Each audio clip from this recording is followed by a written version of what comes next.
Hey guys, it's Ellie. Welcome back to Bite-Sized Book of Mormon. Glad to have you with me. So, if you've never been here before, this is just a podcast where I read through one chapter of the Book of Mormon each episode, however long or short that chapter may be, and I give a little bit of context, a little bit of insight, a little bit of nerding outness. It's a very good time, so yeah, stick around. So, if you listened to the last episode, you'll remember that we read 2 Nephi chapter 10, which is just a little bit more of Jacob preaching to the people of Nephi, and it's so good. I had some very high opinions of that chapter because it talks a lot about how God has not forgotten them, and it talks about how we will have his light in our life forever if we will hear his words and turn to him. And it also has really cool specific prophecies about the land of promise and how it will never have a king, which is, referring to the Americas. And oh my gosh, it's so cool. So yeah, go ahead and listen to that if you haven't already. It's a treat, I swear. But yeah, so I think without any further ado, we read 2 Nephi chapter 11.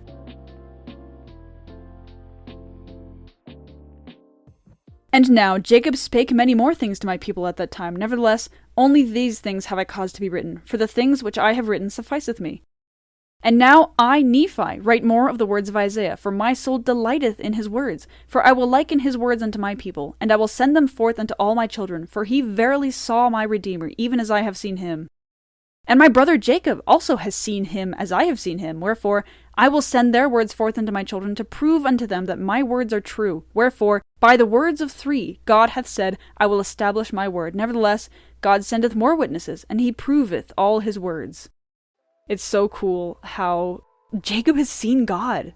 Like, we've been reading chapters and chapters of Jacob preaching to the people of Nephi, and now here we learn that he has seen God in a vision just like Nephi has. And that totally makes sense, because of course Jacob has seen God. Of course. He preaches so powerfully. He has such cool insights.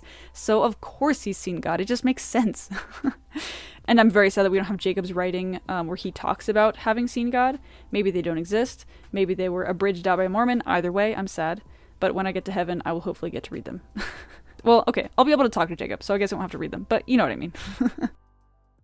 Behold, my soul delighteth in proving unto my people the truth of the coming of Christ. For this end hath the law of Moses been given, and all things which have been given of God from the beginning of the world unto man are the typifying of him.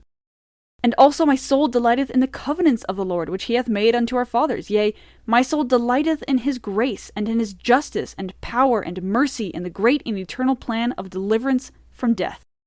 I really like this term where he says, the great and eternal plan of deliverance from death. And I think that's just a very long title for the plan of salvation. But that's interesting how they reword it to be like the great eternal plan, not of salvation, not of happiness, not of whatever, but of deliverance from death. Like, that's the part of it that he's focusing on. And obviously salvation and happiness are very core parts of it as well. But I like this reframing of it, not just as, hey, we're going to go to heaven, but also, hey, we're not going to die.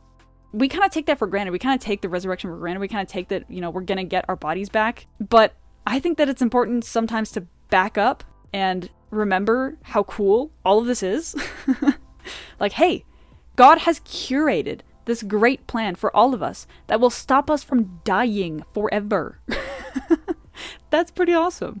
Also, in verse 4, I really like how it says, everything that God has given to the world typifies him.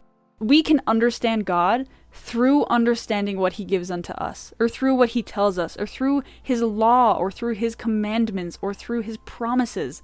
Through understanding those things, we understand him.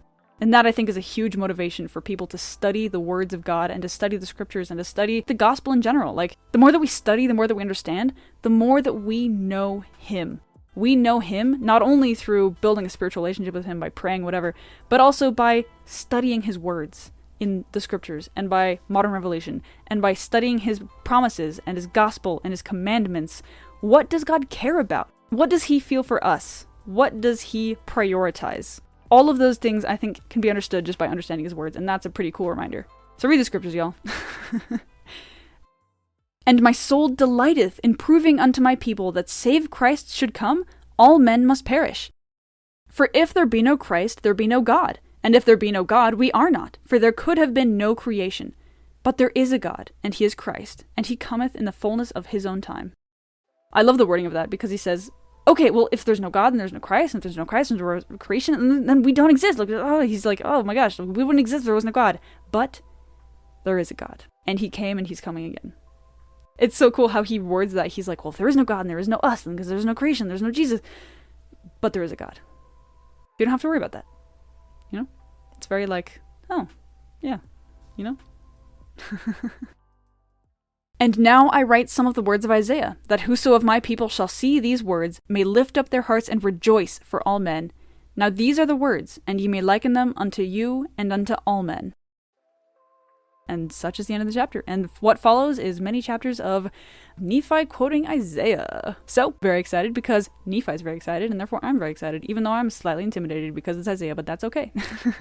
So yeah, I really like how this whole chapter, first of all, we're coming back to Nephi's perspective as opposed to Jacob's words, but also we learn that Nephi just loves proving unto people that he is there, that God is real, and that he loves us, and that he's done all of these things for us in his eternal love and mercy. He loves showing that to people, because I can't even imagine the light in people's eyes as they learn of the truth and as they understand him and understand what he's done for us. The light in people's eyes must be amazing. And as you can tell, I've never served a mission, but but if I had, that would probably be my favorite part. The light of understanding and the light of realizing God's love for them in people's eyes. That would be really, really cool. So the standout verse for this chapter is going to be verse 6, and it says, "And my soul delighteth in proving unto my people that save Christ should come, all men must perish." Because Nephi here is like, I love telling people that we exist because God exists. And also, like it says in this verse, that if Jesus didn't come, we'd all be screwed. But he will come. And that is the most miraculous thing in all of human history. And it must be so cool for him to tell those people that and to have them understand. I can only imagine his excitement because he says so many times, I delight in proving unto this people the words of God are true. And he just says that so many times, and it's really, really cool. No wonder Nephi was such a good preacher and such a good prophet and such a good missionary, just because he loves it. You can really see here his passion for it. So yeah, pretty short episode, but that's okay. Yeah, very good chapter, and I think that's going to be the episode today. So thank you so much for listening. In the show notes, there are those links as per usual. One is the web version of the Book of Mormon for free, and the other two are app downloads for the Book of Mormon, also for free. Fun fact. So yeah, those are there if you don't have your own copy and you want to read along. I suggest you do, because reading along is the best thing ever. And like I said earlier, reading his words and understanding his gospel and understanding his commandments and his promises helps us understand him better. It typifies him. I think there's definitely a lot of value in reading the scriptures. So yeah, I think that's about it. Thank you again so much for listening, and I'll talk to you later. Bye.